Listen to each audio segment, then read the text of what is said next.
Retomemos entonces el tema. Hablemos también de manera muy esquemática acerca de la corriente positivista. La corriente positivista es, lo habíamos advertido, una escuela filosófica que se contrapone a la corriente filosófica denominada justnaturalismo. Solamente es que, como esas discusiones filosóficas trascienden a los jurídicos, en el ámbito de lo jurídico, pues obviamente, y en el marco de esas concepciones filosóficas, pues se dan discusiones jurídicas. Por eso hay el justnaturalismo jurídico y por eso hay el positivismo jurídico. Pudiésemos afirmar que el justpositivismo es una corriente que se opone al justnaturalismo. Cuando se opone es que está en contradicción con las tesis centrales que identifican, que caracterizan o que permiten configurar la idea del justnaturalismo. ¿Qué es lo que hemos dicho nosotros que caracteriza o distingue al justnaturalismo? Hay un conjunto de elementos que permiten matizarlo, que permiten distinguirlo casi que de entrada y de manera categórica o general. Aquí lo dijimos. El justnaturalismo sostiene que el derecho positivo, la ley humana, existe, pero que para que la ley humana o el derecho positivo exista, debe estar en concordancia con los principios que informan el derecho natural.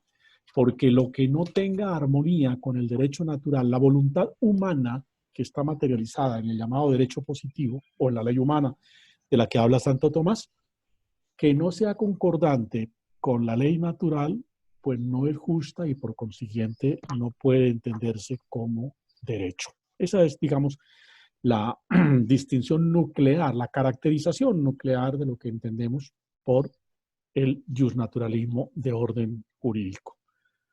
A partir de ahí podríamos entonces ensayar la materialización o caracterización de los elementos que informan o distinguen las corrientes positivistas, porque corrientes positivistas también hay variadas y si se quiere más numerosas que las mismas tendencias que se suscitan al interior del justnaturalismo.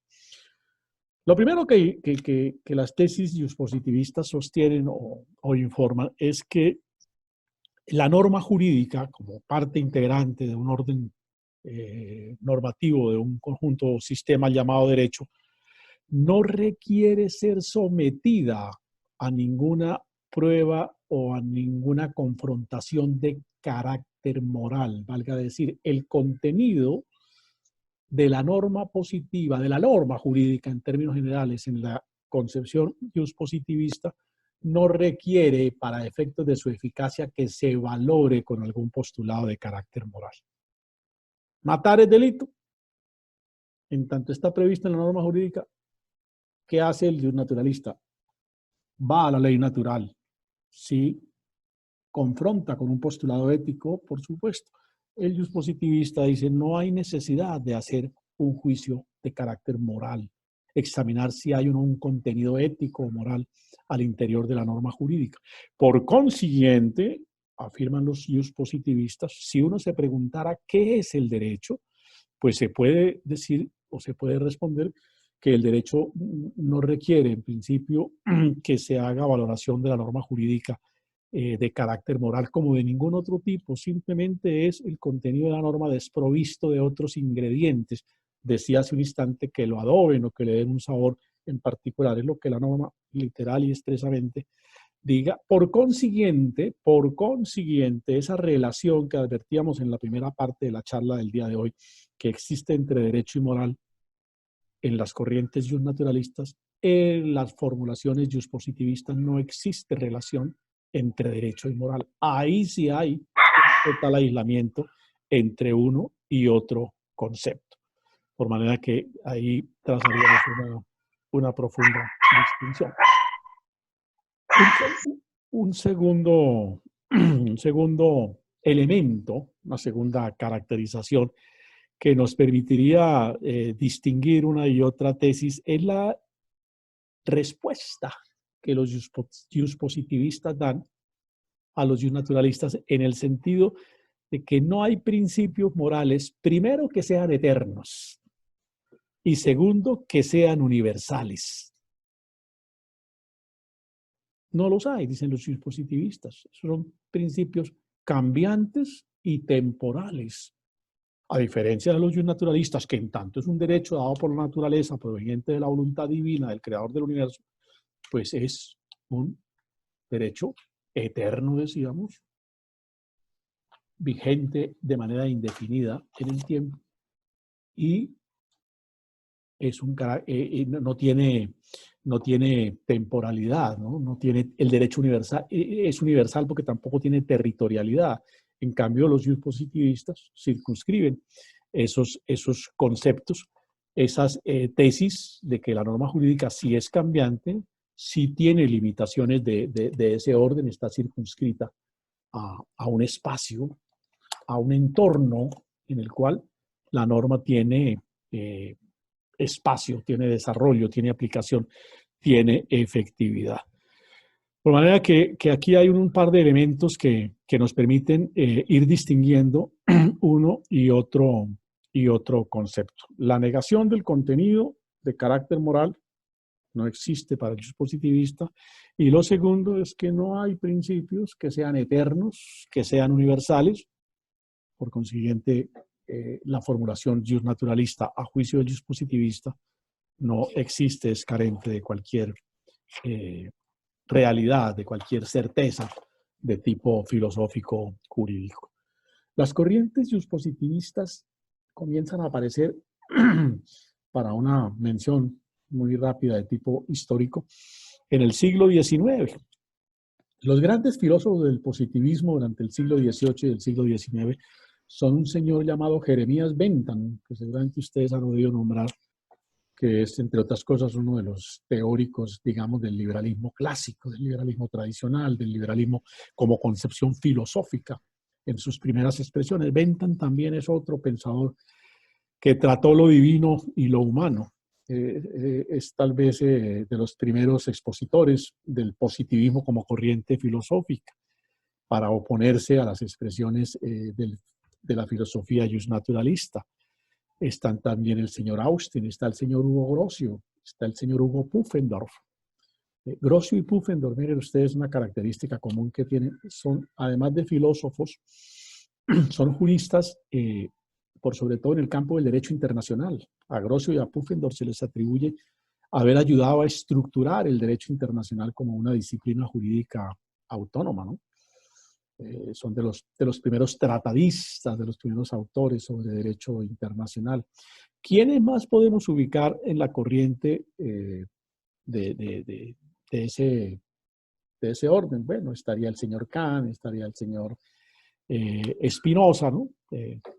Finalmente, pues bueno, finalmente es en la primera mitad del siglo XX o durante el siglo XX, el señor Hans Kelsen, el señor, y aquí aparecen una serie de pensadores, advierto, positivismo con evoluciones, con ingredientes, con nuevas apreciaciones, con elementos que lo van desarrollando y lo van informando. El señor Herbert Hart, por ejemplo, el señor Ross, ¿sí? Y finalmente una serie de filósofos un tanto más modernos que han venido, digamos, acrecentando, permitiendo evolución de las teorías positivistas. Eso es, digamos, característico. El positivismo se puede caracterizar también porque hay un escepticismo ético.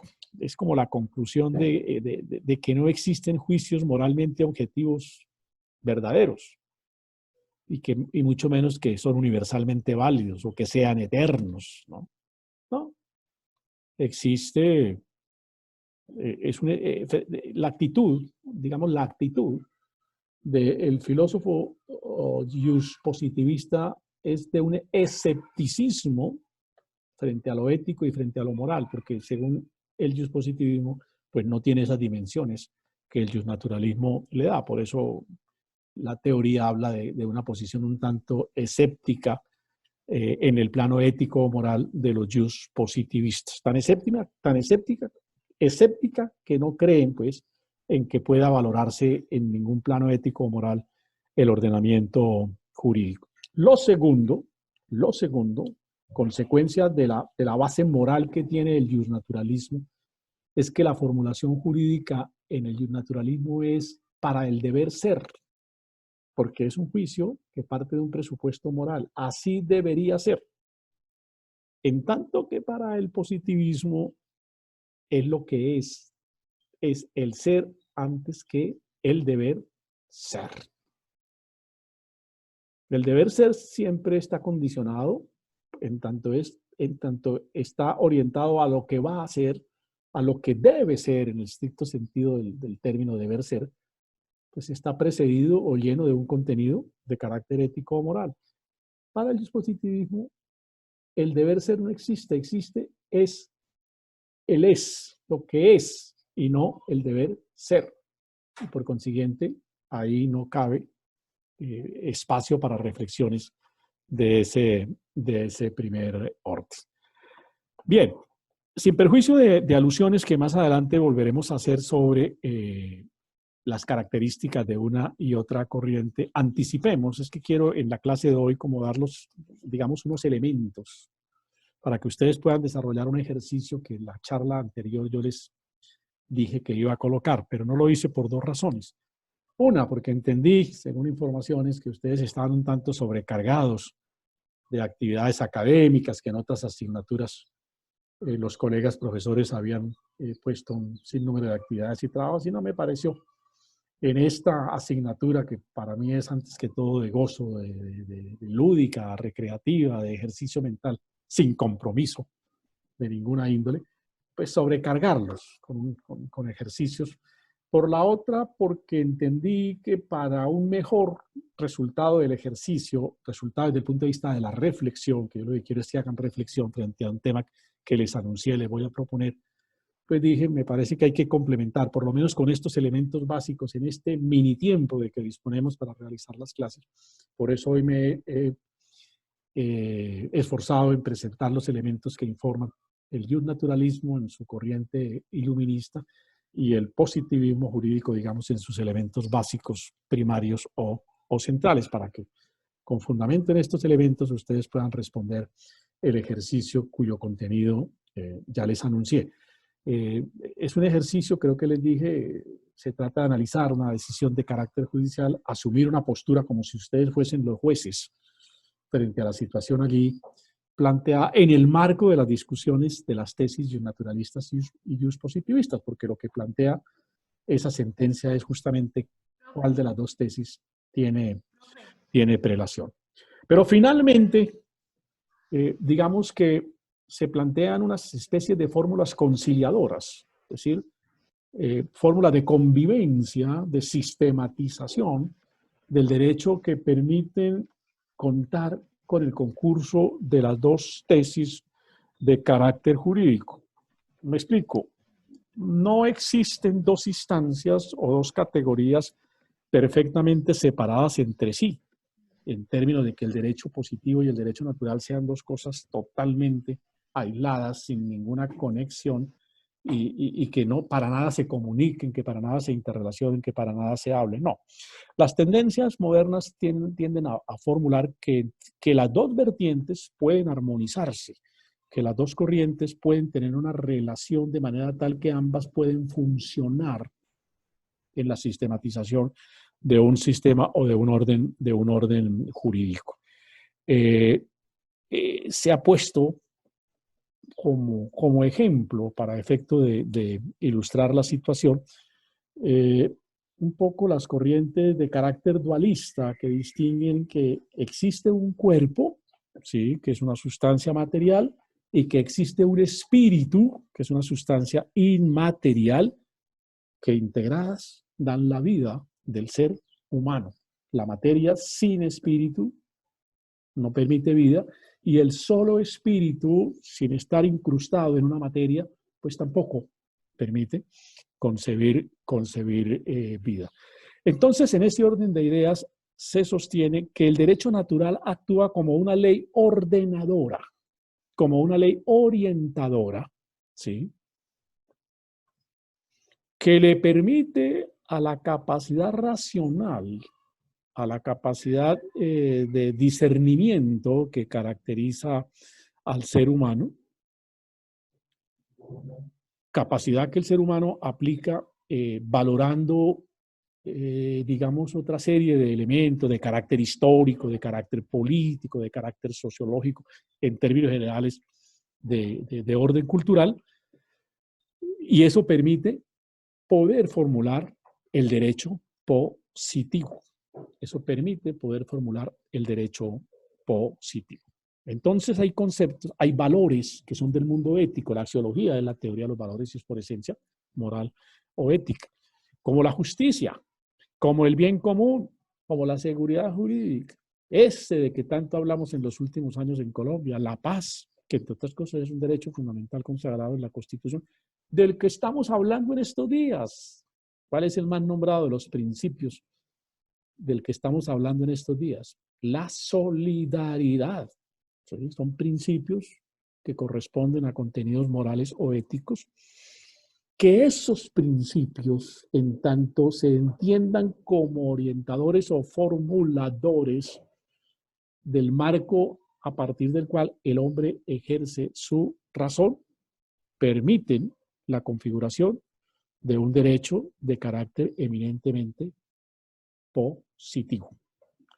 Dice algún autor que lo que el derecho natural busca, la pretensión del derecho natural, es convertirse en norma jurídica, por supuesto consagrando que esta norma jurídica contenga, prevea o desarrolle el presupuesto ético o moral que el derecho natural informa. Por eso se habla de que el derecho natural actúa como una formulación inspiradora, reguladora, orientadora en la expedición del derecho positivo, que en ese marco pues sí es una ley creada por el hombre, pero en el marco orientador, en el marco, en el contexto en que el derecho natural le hace su formulación. Es como la tesis finalmente a través de la cual se quiere conciliar, digamos, las distancias o las barreras que puedan existir entre una y otra tesis de carácter jurídico. Bien, ¿alguna pregunta? ¿Alguna inquietud? ¿Algo en particular? Que hay unos compañeros que me llegaron un poquito tarde y no. Profesor, es que ¿Sí? habló acerca de que nos va a dar una sentencia Sí. o algo, pero eso no era el ejercicio que nos había dejado la clase pasada. ¿No? La clase pasada nos había dicho que nos iba a subir a la plataforma algo de Santo Tomás y San Agustín. Sí. Tiene Y razón, era eso, señorita. y Tiene razón, es que no lo a hicimos ratos tampoco. ya esta cuarentena me está enloqueciendo. No, Ya es que somos dos. se me confunde a veces la actividad del curso nocturno con el curso diurno. Aquí me propuse hoy traer una libreta y voy a anotar todo lo que en las clases voy tratando y las asignaciones de actividades que voy dejando. Y Le voy pues a explicar entonces, perdón. como no nos subió esa información, pues al final solamente medio investigamos, pero no hicimos el ensayo ni nada No, de eso. en eso también tiene razón. No lo hice por no sobrecargarlos, digamos, Gracias. pero he tenido oportunidad, no todos lo enviaron, pero he tenido oportunidad de revisar, le agradezco a quienes así lo hicieron y les reconozco su interés académico. Digamos que en su generalidad buenos contenidos acerca de ese tema que les indiqué como de las reflexiones en relación con la crisis de pandemia también tuvieron ocasión de formular. Bueno, señorita, le agradezco muchísimo que me haya hecho esta corrección porque me permite entonces encuadrar en el tiempo que nos queda qué es lo que quiero hacer con el ejercicio que entre el día de hoy más el día de mañana, porque hoy todo el día tengo actividad académica, mañana lo subiré a la plataforma. ¿De qué se trata? Pónganle atención, jóvenes. Yo les voy a dar un caso que por lo demás fue real. Obviamente hay datos ahí cambiados y algunas cositas figuradas, pero la esencia del caso es el siguiente.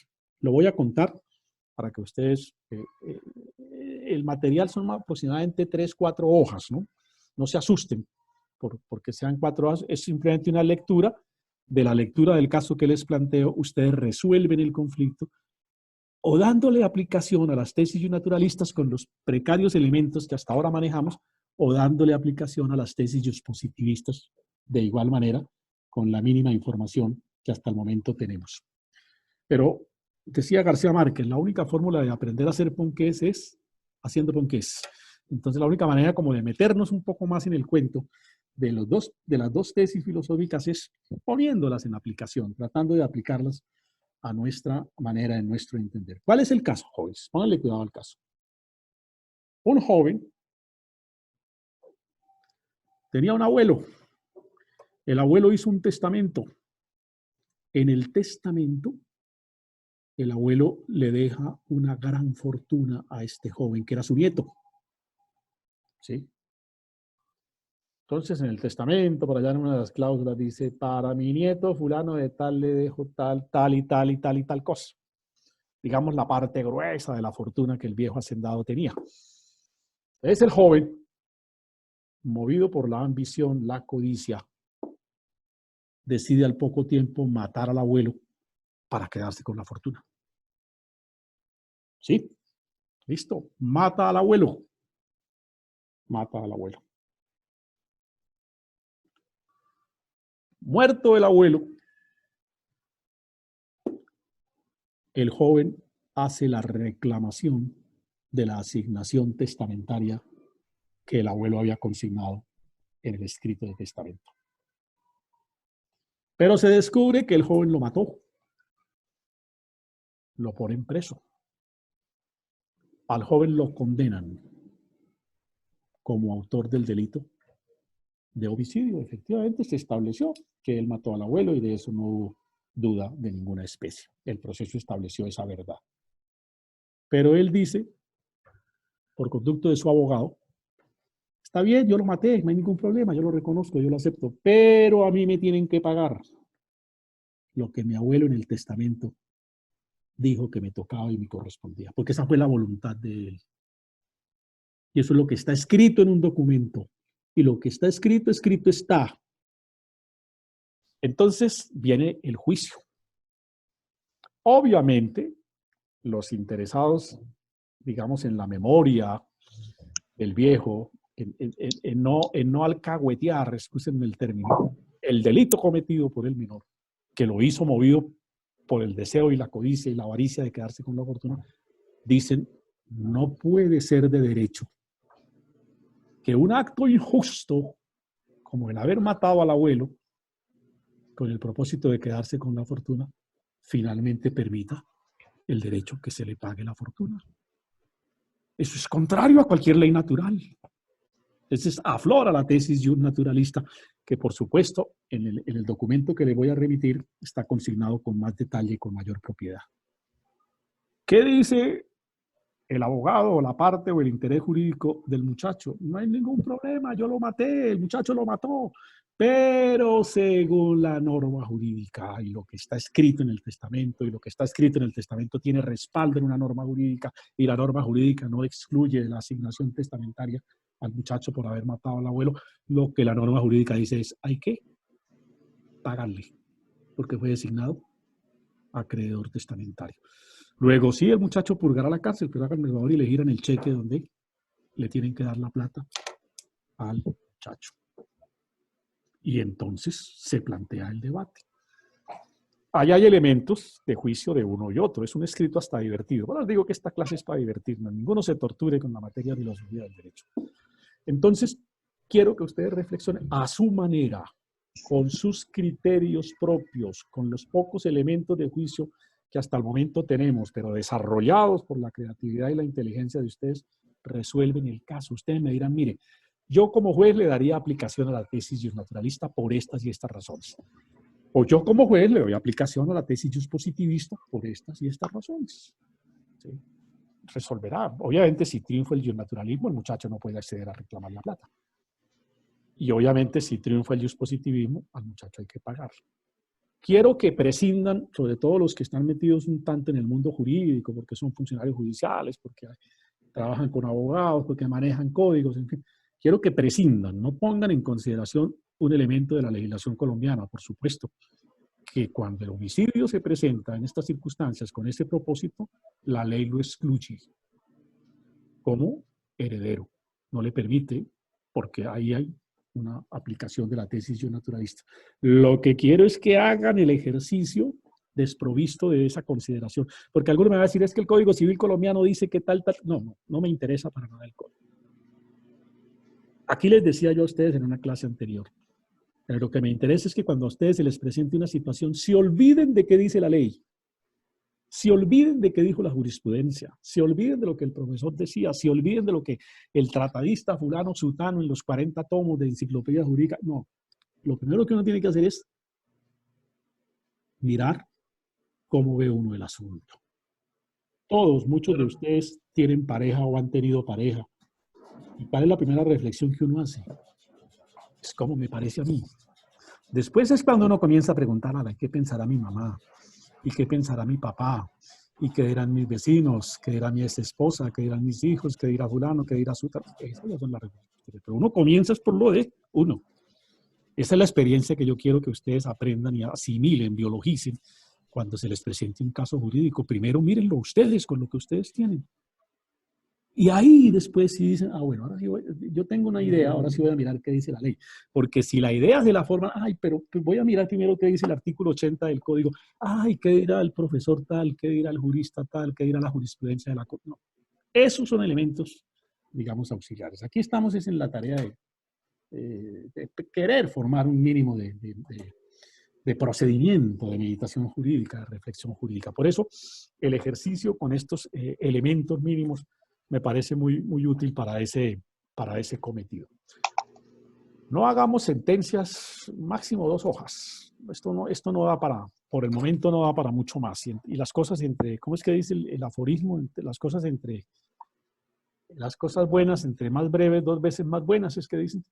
Entonces, si ustedes miran el caso, lo valoran, asuman la posición que quieran. El reconocimiento académico no depende de que acojan una u otra tesis, depende de que sustenten.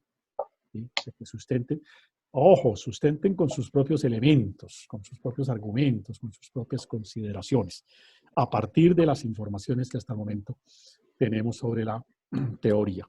Entonces, ese es el caso. No sé si hay alguna pregunta. Alguna inquietud por resolver.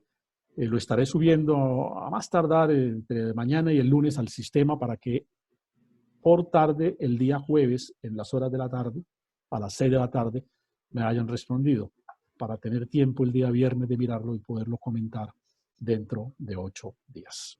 ¿Alguna pregunta, alguna inquietud, jóvenes? Profesor, se lo enviamos al correo. Sí, les agradezco. Les agradezco, me lo envíen al correo. Ya todos lo tienen. Entonces, ahí espero esos documentos para tener el placer de volverme a deleitar con respuestas y con inquietudes muy, muy interesantes. ¿Qué otra inquietud hay?